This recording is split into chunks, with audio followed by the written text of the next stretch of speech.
Strange Adventure. Of the 20 volunteers from Bakerton, Arizona, that had rallied to the Stars and Bars of the Confederacy, Sloan Sayers was the first to return. He came back to the little desert town, a disillusioned young man, limping from a leg wound and fed up with the sight of blood and death. He was tired of fighting and of people that settled their differences with guns. Sayers set about to educate the people of Bakerton to the fact that books, not bullets, would build the West. The scornful, trigger-tempered citizens laughed at him. In spite of the jibes and remarks of his former friends, Sloan went ahead with his plans. With the last of his army pay, he equipped an old adobe house on the edge of town with the bare necessities of a schoolroom and settled down to teach the children of the town and the nearby ranches. All went well until Carl Gould came to town. Gould was a tin-horn gambler and card sharp of a type that at one time flooded the western frontier. Blustering loud in his own praises, a bully of the worst kind, he met Sloan Sayers, heard of the theory, books not bullets, and laughed in his face. He despised this peace-loving man and set out to make his life as miserable as possible. He began to court Sloan's sweetheart, and finally the young schoolteacher protested. "Gould, Nancy and I are going to be married, and I want you to stay away from her." Here at last was what Gould had been looking for, an excuse to challenge the schoolteacher to a fight. "I'll see her any time I want.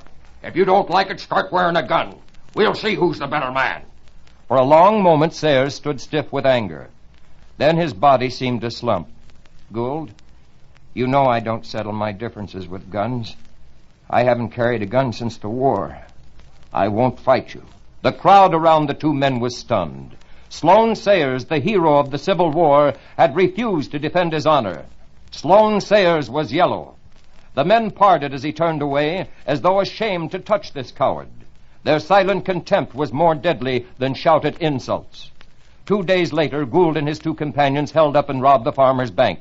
In their escape, they killed an aged guard. While the posse searched the hills for the bandits, Gould and his men headed for a safe hideout. They found it, Sayers' schoolhouse. The bandits burst in while class was in session. Gould waved Sayers back with his 6-gun. "Keep on teaching, schoolmarm. It's going to be your last lesson." The killer stepped close to the teacher's desk. The business end of his revolver aimed at Sloan's middle.